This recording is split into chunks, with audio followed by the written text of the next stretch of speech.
Hello friends, स्वागत है आपका दीपक स्टडी अड्डा में।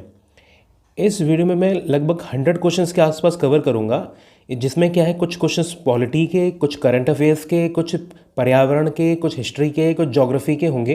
ठीक है, जो कि आपके आने वाली भर्ती परीक्षाओं के लिए काफ़ी इंपॉर्टेंट रहने वाली है। ये सीरीज़ आपको डेली के डेली लगभग 100 क्वेश्चंस के आसपास इसी वीडियो की तरह डेली के डेली आपको मिलेंगे। ठीक है, तो आपको हमारे साथ बने रहना है। और अगर आपको उसके PDF चाहिए तो डिस्क्रिप्शन में आपको क्या है हमारा टेलीग्राम चैनल का लिंक मिल जाएगा, वहाँ से आपको ये डेली डेली इसकी PDF भी मिलती रहेगी। तो चलिए शुरुआत करते हैं क्वेश्चन नंबर 1 से।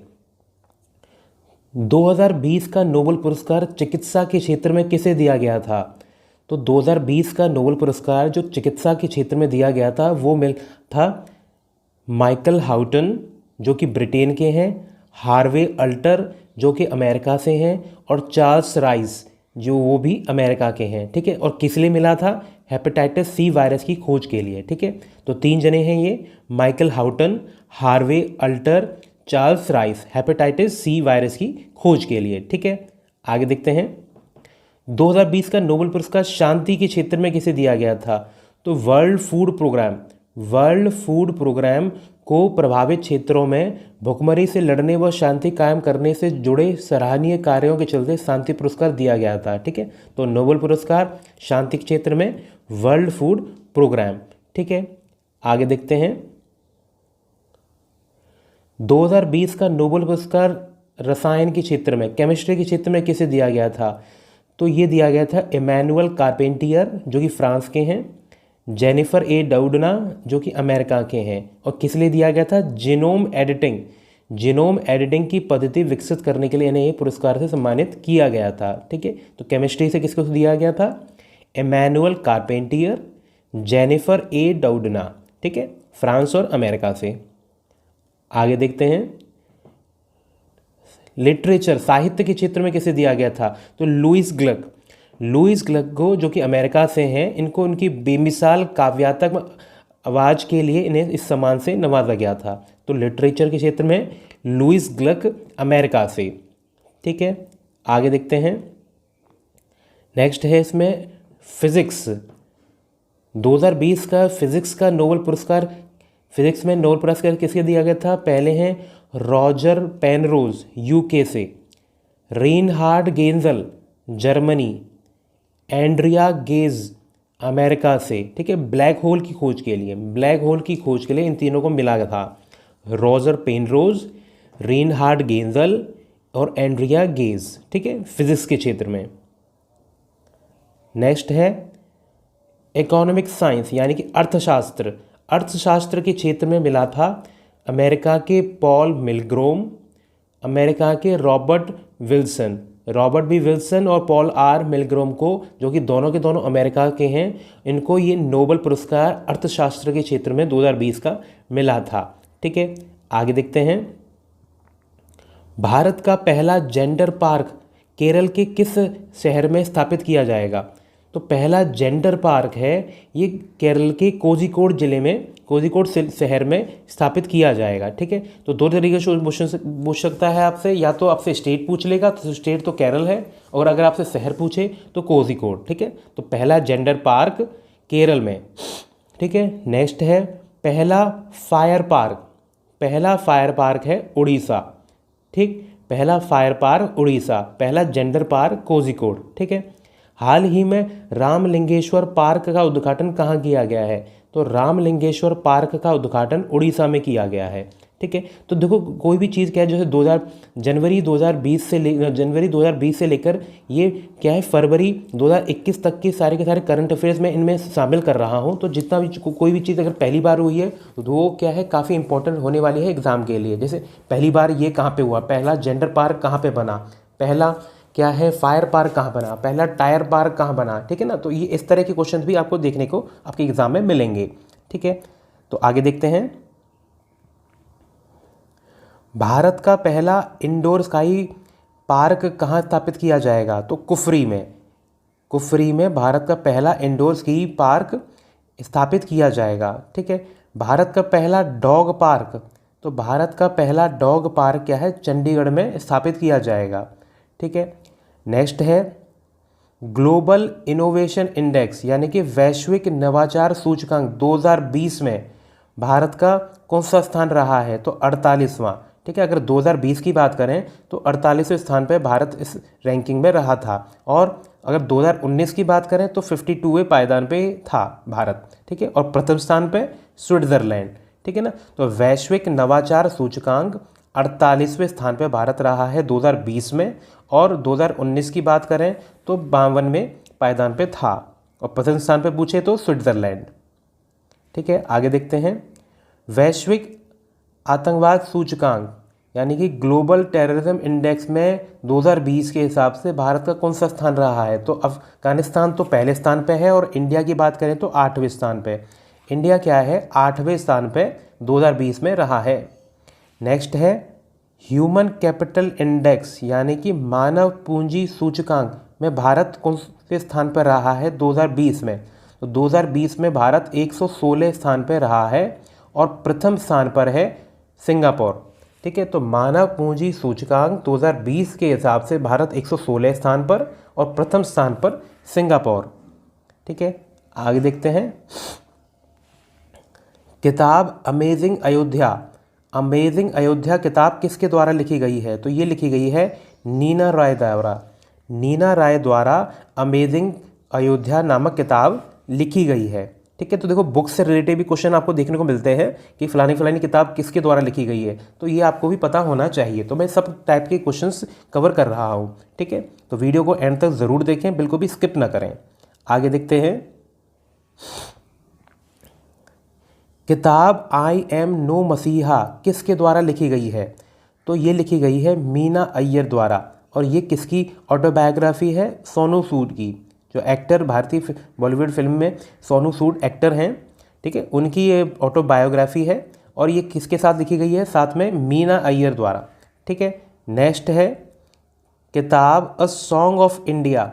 अ सॉन्ग ऑफ इंडिया किताब किसके द्वारा लिखी गई है? तो रस्किन बॉन्ड द्वारा। रस्किन बॉन्ड द्वारा किताब अ सॉन्ग ऑफ इंडिया लिखी गई है।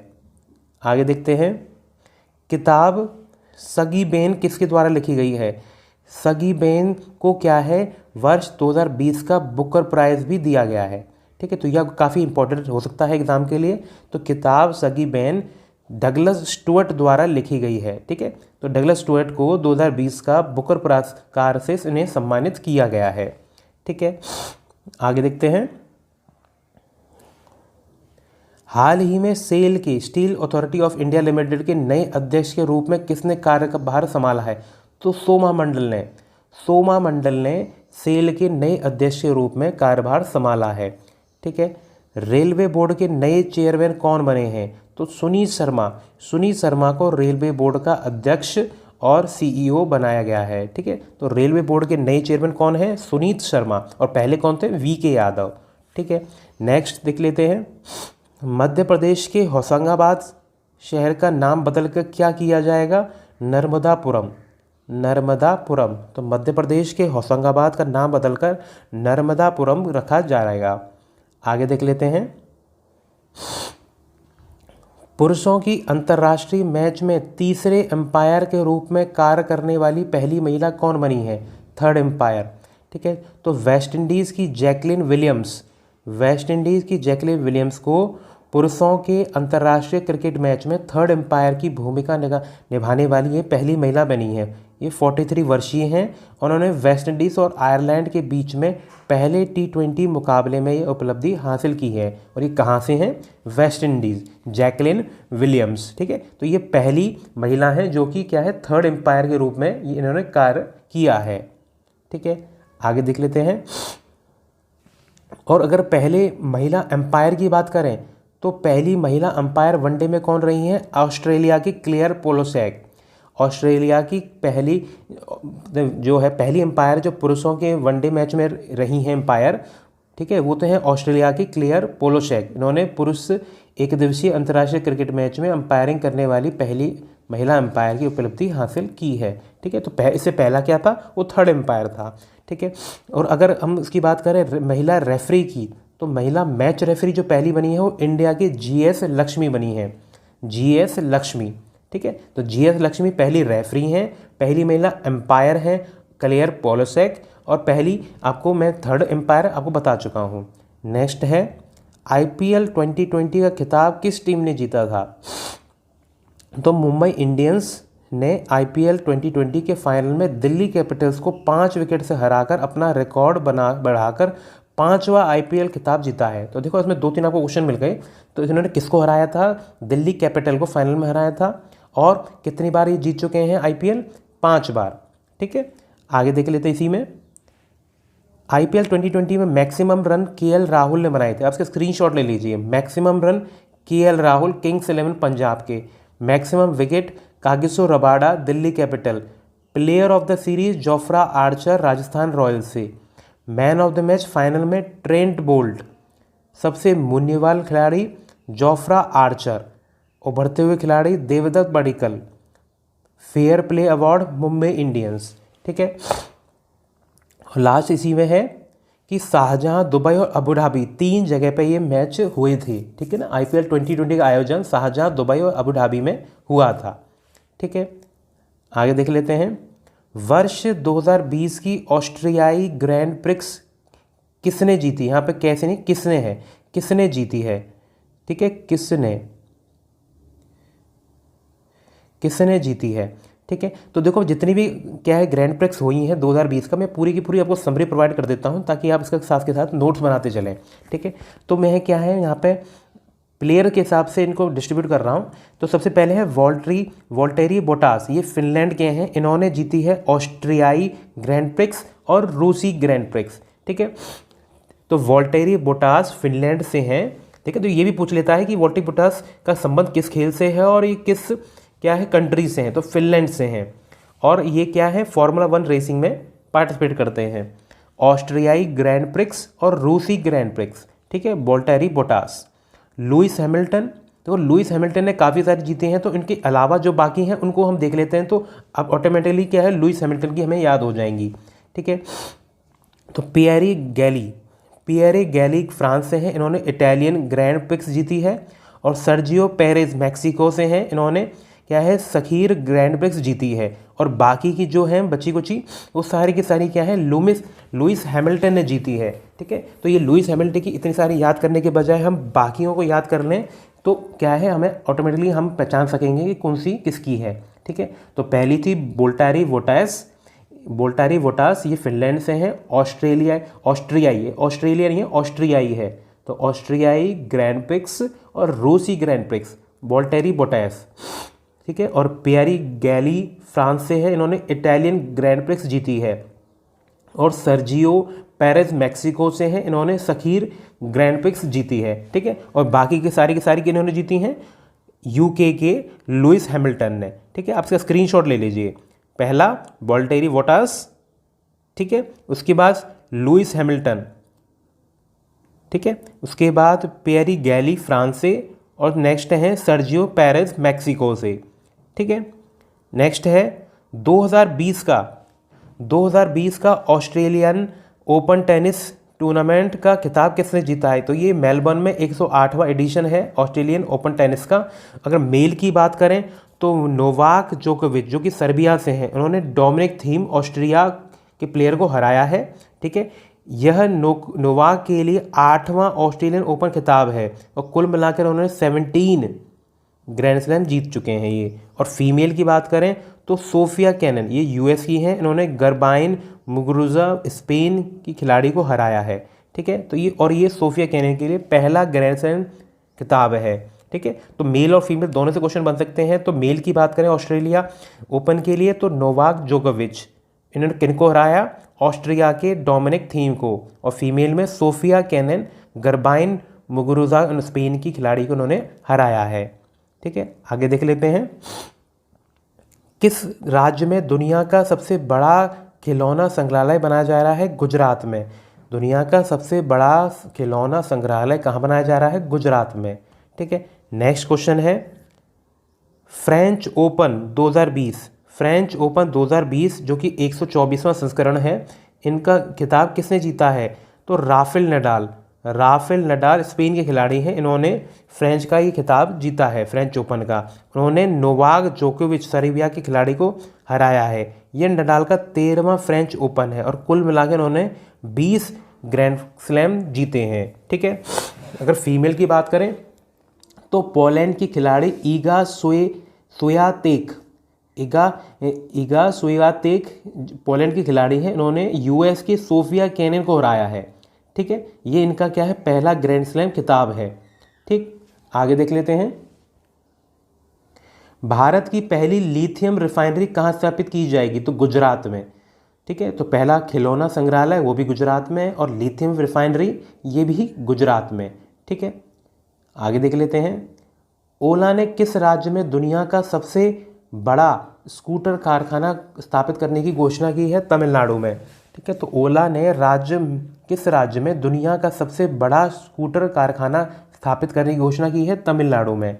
ठीक है, नेक्स्ट देख लेते हैं। भारत का पहला मेगा लेबर पार्क, ठीक है, पहला लेबर पार्क किस राज्य में स्थापित किया जाएगा, तो उत्तर प्रदेश में। उत्तर प्रदेश में भी कहाँ पर, कानपुर में बनेगा देश का पहला मेगा लेबर पार्क। ठीक है, तो कोई भी चीज़ क्या है पहली बार हो रही, पहला फायर पार्क, पहला टायर पार्क, पहला क्या है मॉस गार्डन, पहला लिचन गार्डन, पहला लेदर पार्क, ये सारे के सारे इंपॉर्टेंट क्वेश्चन बन सकते हैं आपके आने वाली एग्जामों के लिए। ठीक है, तो ये थे क्या है पहले करंट अफेयर्स के क्वेश्चंस। अब क्या है हम कुछ ज्योग्राफी के क्वेश्चंस लेंगे। ठीक है ना, पहला है इसमें, भारत किस गोलार्ध में अवस्थित है, तो भारत क्या है उत्तरी पूर्वी गोलार्ध में स्थित है। तो भारत किस गोलार्ध में है, उत्तरी पूर्वी गोलार्ध में। भारत का एकमात्र जिला कौन सा है जिसकी सीमा 4 राज्यों से लगती है, तो 4 राज्यों से लगती है, तो एकमात्र जो जिला है वो है सोनभद्र।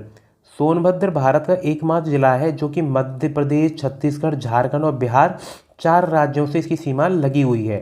ठीक है, तो सोनभद्र किसके से लगा हुआ है, एमपी, छत्तीसगढ़, झारखंड और बिहार। ये भारत का एकमात्र ऐसा जिला है जो कि 4 राज्यों की सीमा को स्पर्श कर रहा है।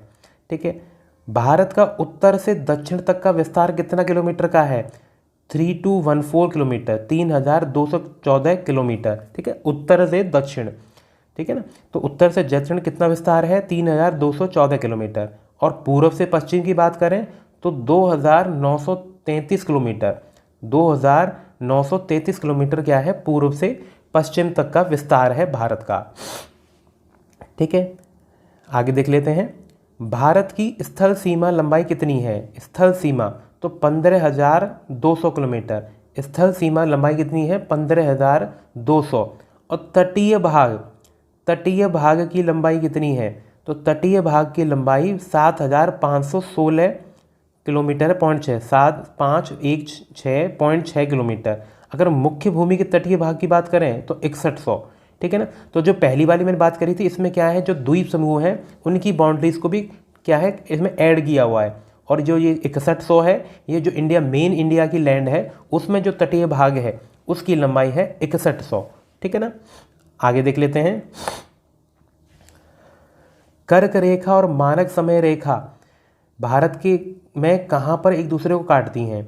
ठीक है, कर्क रेखा यानी कि ट्रॉपिक ऑफ कैंसर और ये मानक समय रेखा यह भारत में कहाँ पर एक दूसरे को काटती हैं, तो छत्तीसगढ़ से गुजरने वाली कर्क रेखा और देशांतर रेखा यानी कि भारत मानक समय रेखा का कटान बिंदु सूरजपुर जिला है।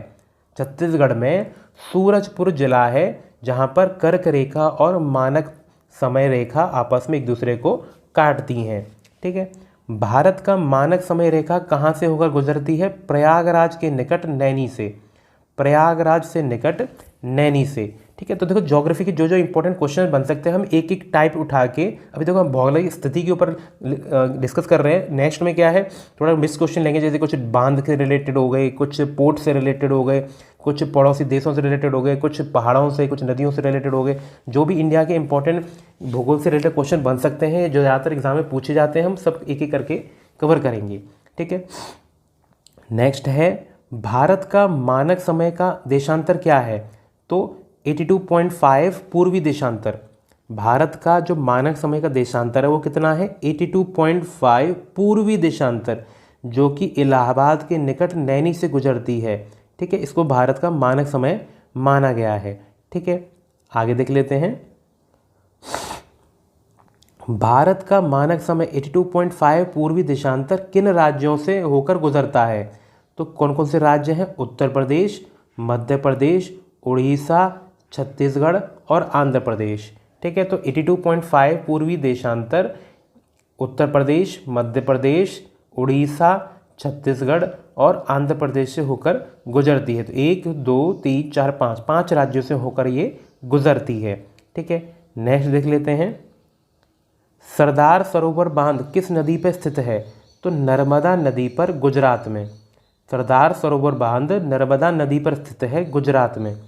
रानी लक्ष्मीबाई बांध किस नदी पर स्थित है? बेतवा नदी पर, उत्तर प्रदेश में। बेतवा नदी पर, उत्तर प्रदेश में। नेक्स्ट है अलमाटी बांध। अलमाटी बांध किस नदी पर स्थित है? तो कृष्णा नदी पर, कर्नाटक में। कृष्णा नदी पर, कर्नाटक। नेक्स्ट है कुमाऊं। कुमाऊं हिमालय किन दो नदियों के बीच में स्थित है? ठीक है, तो क्या है, नदियों के बेस पे भी हिमालय का विभाजन हो रखा है। ठीक है ना, तो कुमाऊं हिमालय सतलुज और काली नदी के मध्य में है। सतलुज और काली नदी के बीच में जो हिमालय का पार्ट है उसे कुमाऊं हिमालय कहा जाता है। नेक्स्ट है कश्मीर हिमालय। सिंधु नदी और सतलुज नदी के बीच वाले हिमालय को कश्मीर हिमालय कहा जाता है। ठीक है, नेक्स्ट है नेपाल हिमालय। काली और तिस्ता नदी। काली और तिस्ता नदी। नेक्स्ट है असम हिमालय। तिस्ता और दिहांग नदी। ठीक है, तो देखो हिमालय से, हिमालय की ऐसे हम बात करें, ठीक है, तो सबसे पहला है, पहली इंदस नदी और क्या है, सतलुज नदी, इनके बीच में जो है ये तो कश्मीर हिमालय हो गया।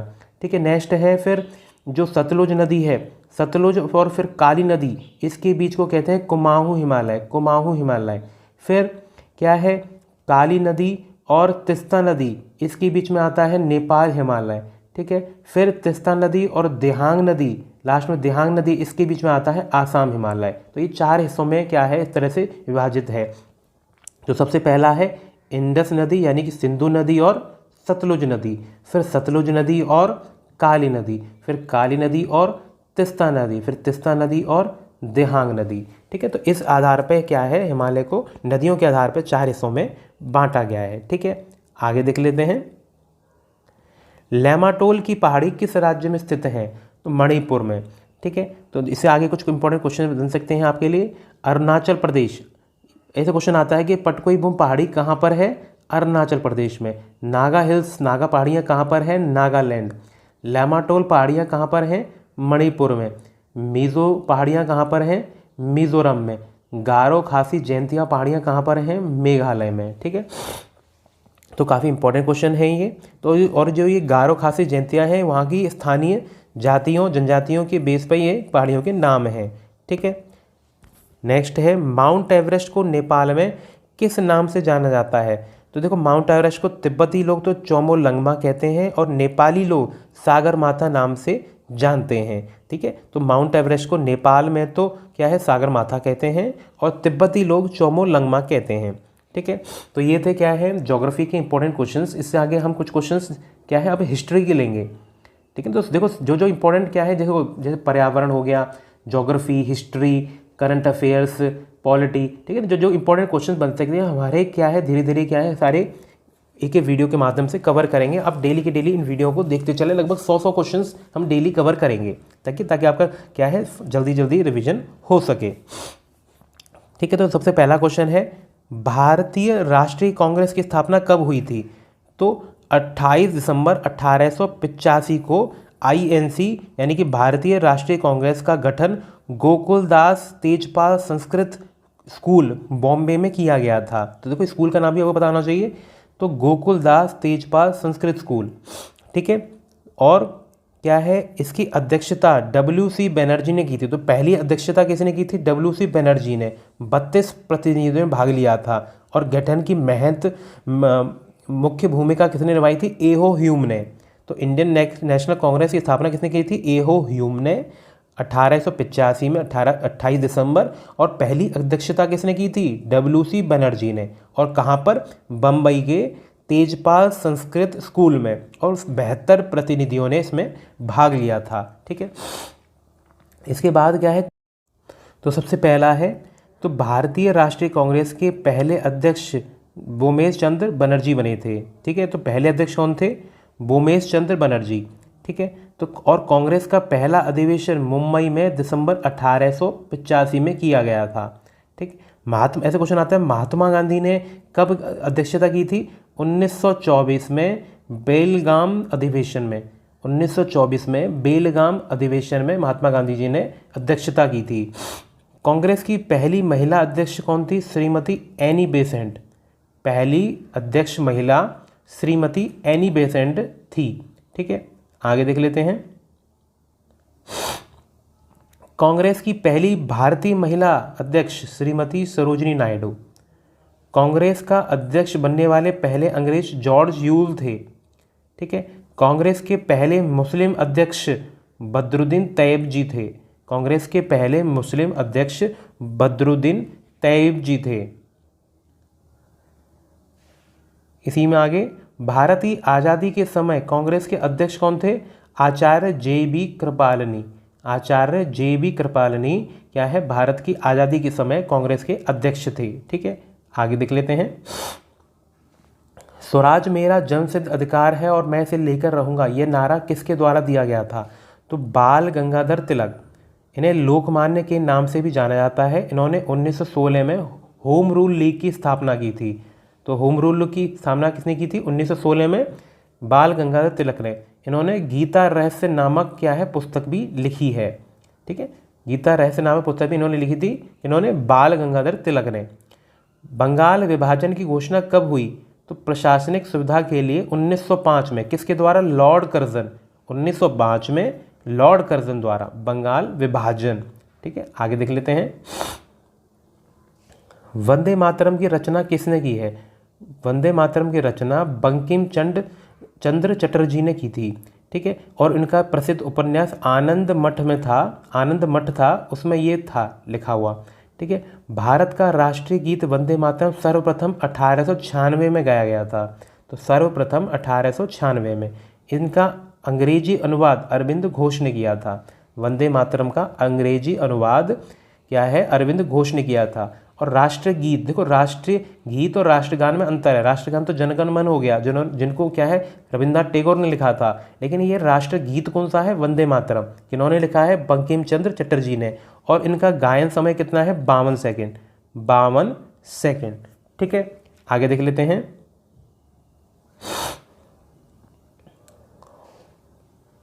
मुस्लिम लीग का गठन कब और किसके द्वारा किया गया था? मुस्लिम लीग का गठन आगा खान थर्ड और मोहसिन मुल्क द्वारा 1906 में किया गया था। तो आगा खान और मोहसिन मुल्क द्वारा 1906 में। ठीक है, तो मुस्लिम लीग। मोर्ले मिंटो सुधार अधिनियम प्रस्तुत कब किया गया था? 1909 में। 1909 में मोर्ले मिंटो सुधार अधिनियम प्रस्तुत किया गया था। नेक्स्ट है, गदर पार्टी की स्थापना किसने और कब की थी?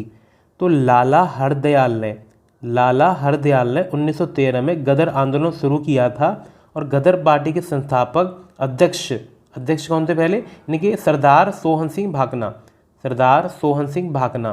ठीक है, और स्कॉटलैंड में 1 नवंबर 1913 को गदर पार्टी की स्थापना की थी। इसका मुख्यालय सैन फ्रांसिस्को के युगांतर आश्रम में था।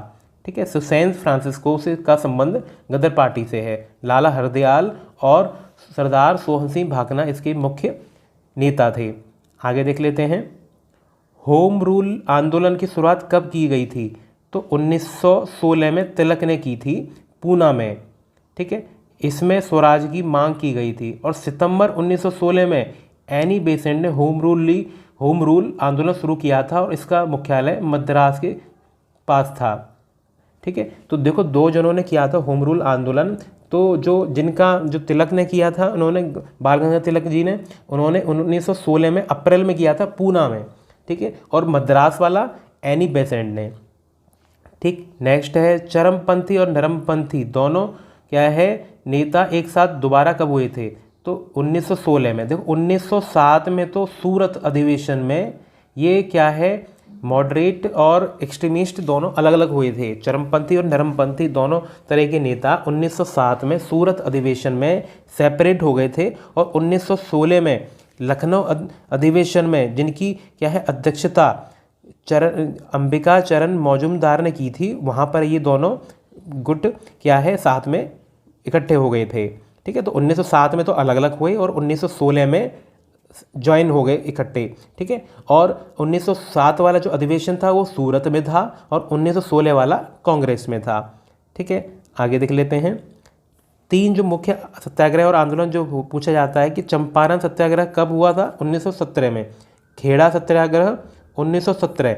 अहमदाबाद मिल हड़ताल 1918। ठीक है, नेक्स्ट है जलियांवाला बाग नरसंहार कब हुआ था? तो जलियांवाला बाग नरसंहार 13 अप्रैल 1919 को। ठीक है, 13 अप्रैल 1919 को लोग अमृतसर के जलियांवाला बाग में सैफुद्दीन किचलू और सत्यपाल की गिरफ्तारी का विद्रोह करने के लिए इकट्ठा हुए थे। ठीक है, तो देखो ये भी क्वेश्चन पूछ सकता है कि पहला तो डेट पूछ ली और दूसरा कि क्यों कर रहे थे। तो इनका क्या है, सैफुद्दीन किचलू और सत्यपाल की गिरफ्तारी के विद्रोह के लिए ये नेता सब लोग इकट्ठे हुए थे जलियांवाला बाग में। ठीक है, नेक्स्ट है खिलाफत आंदोलन कब हुआ था? तो मार्च 1919 से लेकर जनवरी 1921 तक चला था खिलाफत आंदोलन। ठीक है, तो मार्च 1919 में बम्बई में एक खिलाफत समिति का गठन किया गया था और जो मुख्य जो है जिन्होंने भूमिका निभाई थी वो मोहम्मद अली और शौकत अली बंधु। ठीक है, अली बंधु। ठीक है ना, तो मोहम्मद अली और शौकत अली इन्होंने क्या है खिलाफत आंदोलन शुरू किया था। असहयोग आंदोलन की शुरुआत कब हुई थी? तो 1920 में। 1920 में असहयोग आंदोलन की शुरुआत की गई थी। नेक्स्ट देख लेते हैं, अखिल भारतीय व्यापार संघ कांग्रेस की स्थापना कब की गई थी? तो अक्टूबर 1920 में NM जोशी राय चौधरी ने बॉम्बे में अखिल भारतीय व्यापार संघ कांग्रेस की स्थापना की थी और अध्यक्षता किसने की थी? लाला लाजपत राय ने। ठीक है, तो अक्टूबर 1920 और अध्यक्षता लाला लाजपत राय। ठीक है, नेक्स्ट है हिंदुस्तान रिपब्लिक एसोसिएशन नामक क्रांतिकारी संगठन की स्थापना कब की गई थी? तो वर्ष 1924 में। वर्ष 1924 में क्या है हिंदुस्तान रिपब्लिक एसोसिएशन की स्थापना की गई थी। ठीक है, और इनका गठन कहाँ पे हुआ था? कानपुर में। कानपुर में इसका गठन किया गया था। तो चंद्रशेखर आज़ाद, सचिन सान्याल और राम प्रसाद बिस्मिल इसके सदस्य थे। ठीक है, तो 1924 कानपुर में। ठीक है ना, 1924 में कानपुर में इसका गठन हुआ था और चंद्रशेखर आज़ाद, सचिन सान्याल और राम प्रसाद बिस्मिल इसके सदस्य थे।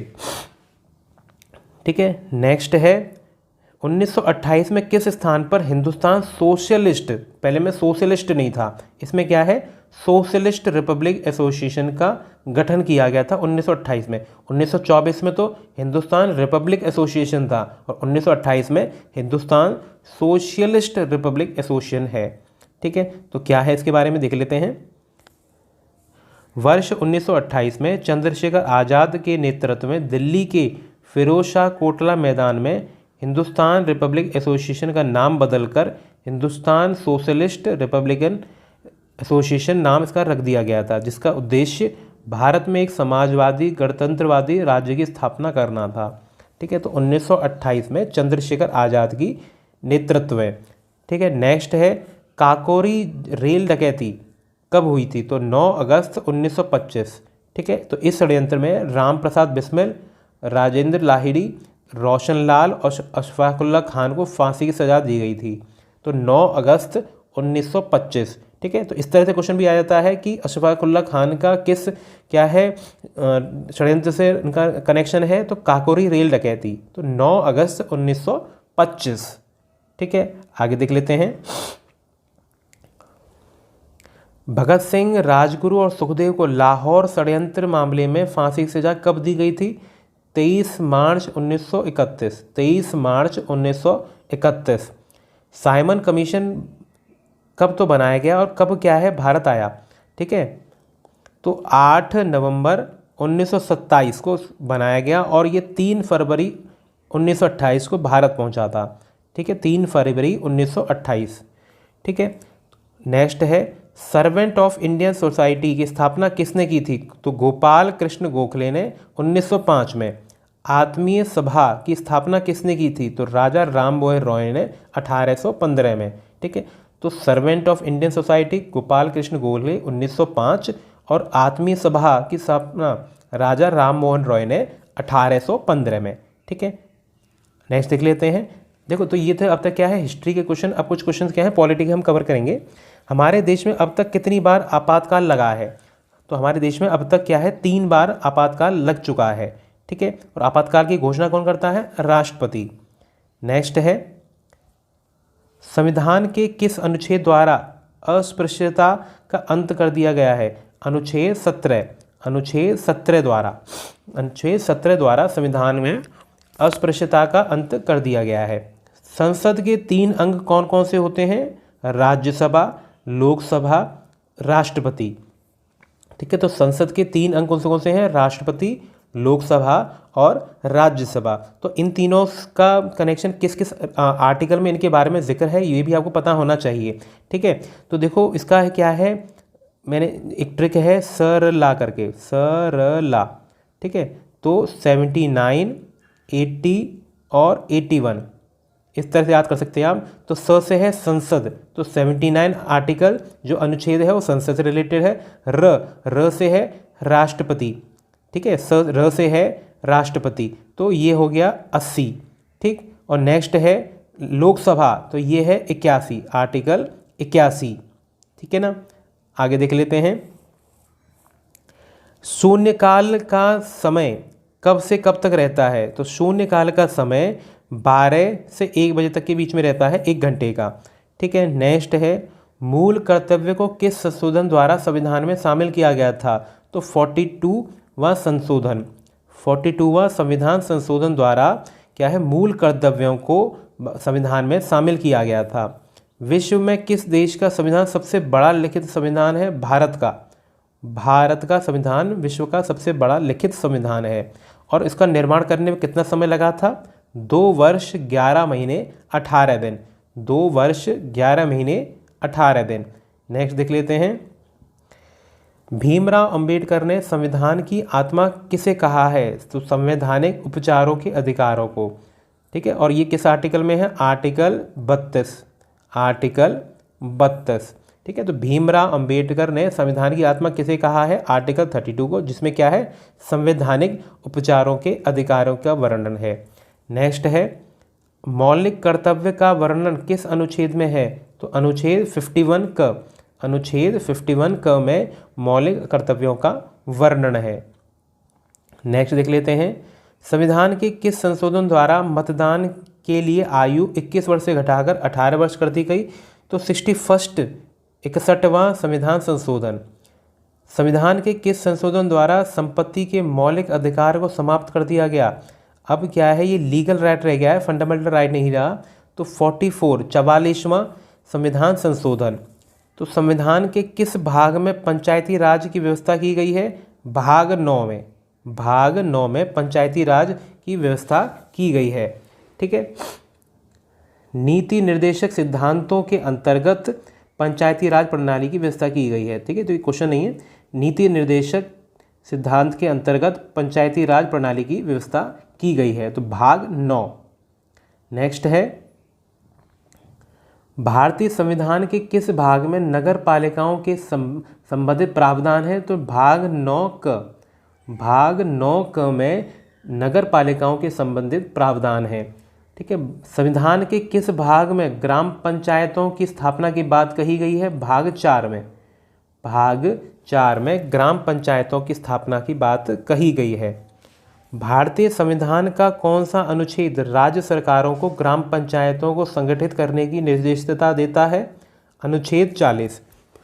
अनुच्छेद 40। नेक्स्ट है, संविधान की 11वीं सूची किससे संबंधित है? पंचायतों का कार्यक्रम से रिलेटेड। 11वीं अनुसूची में क्या है? पंचायतों का कार्यक्रम।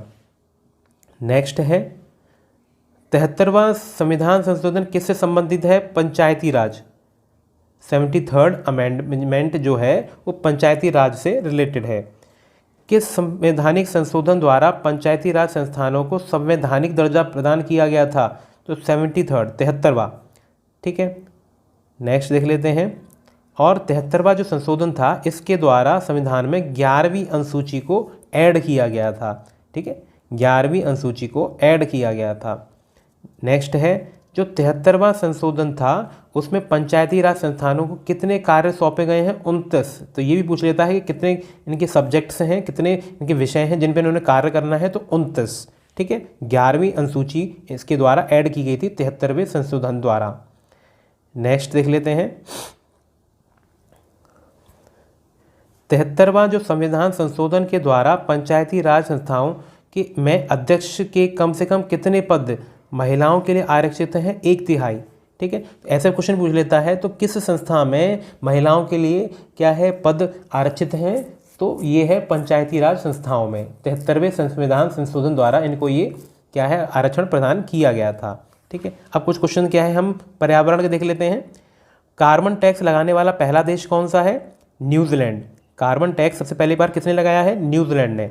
भारत में कार्बन क्रेडिट प्राप्त करने वाला पहला राज्य कौन सा है? हिमाचल प्रदेश। हिमाचल प्रदेश भारत में कार्बन क्रेडिट प्राप्त करने वाला पहला राज्य है। प्लास्टिक पर प्रतिबंध लगाने वाला पहला राज्य कौन सा है? हिमाचल प्रदेश। प्लास्टिक का प्रतिबंध लगाने वाला सबसे पहला राज्य कौन सा है? हिमाचल प्रदेश। पृथ्वी की आयु का निर्धारण कैसे किया जाता है? कार्बन डेटिंग द्वारा। पृथ्वी की आयु का निर्धारण कार्बन डेटिंग द्वारा किया जाता है। ग्रीन हाउस गैस का सबसे बड़ा उत्पादक कौन सा देश है? चीन। चीन क्या है? ग्रीन हाउस गैस का सबसे बड़ा उत्पादक है। नेक्स्ट देख लेते हैं अर्थ आवर की शुरुआत किसने की थी? तो world wild life for nature. World wild life for nature ने अर्थ आवर की शुरुआत की थी। इसमें क्या होता है मार्च के अंतिम शनिवार को रात 8:30 से 9:30 तक विद्युत आपूर्ति बंद की जाती है। विद्युत आपूर्ति बंद की जाती है इनके हेडक्वार्टर में। ठीक है, नेक्स्ट है वायुमंडल में सर्वाधिक परिवर्तनशील असमान विवरण वाला घटक कौन सा है? जल वाष्प यानी कि वाटर वेपोर। नेक्स्ट है पौधे नाइट्रोजन को किस रूप में ग्रहण करते हैं? नाइट्रेट के रूप में ग्रहण करते हैं। ठीक है, और लास्ट क्वेश्चन है इस वीडियो का, वन महोत्सव की शुरुआत किसने की थी? के.एम. मुंशी ने। के.एम. मुंशी ने। ठीक है, तो ये थे इंपॉर्टेंट क्वेश्चंस 100 रिलेटेड जो कि आपके एग्जाम के लिए काफ़ी इंपॉर्टेंट रहने वाले हैं। हम डेली आपको क्या है 100 क्वेश्चंस के आसपास प्रोवाइड कराएंगे जो कि current affairs, polity, history, geography और पर्यावरण से रिलेटेड होंगे। ठीक है ना, हम एक एक टाइप से उठाते चलेंगे। ठीक है, जैसे अवार्ड्स हो गया, करंट में बात करें तो अवार्ड्स, अपॉइंटमेंट, बुक्स, इंडेक्स। ठीक है, कि भारत में कोई भी नया चीज़ हुआ है, ठीक है ना, कोई नई योजना या युद्ध अभ्यास हैं, ये तो करंट में हो गई। और ऐसी ज्योग्राफी में पहाड़ों से रिलेटेड, पोर्ट्स, ठीक है, बंदरगाह। ठीक है, तो जो एक इंपॉर्टेंट टॉपिक बन सकते हैं जो एग्जाम में ज़्यादातर पूछे जाते हैं वो सारे के सारे हम वीडियो में कवर करेंगे। ठीक है ना, आप डेली वीडियो को देखते चलें और नोट्स बनाते चलें। और अगर PDF चाहते हैं तो डिस्क्रिप्शन में आपको क्या है टेलीग्राम का चैनल का लिंक मिल जाएगा, वहाँ पर आपको इनकी क्या है PDF भी मिल जाएगी। ठीक है, तो चलिए, थैंक्स फॉर वॉचिंग।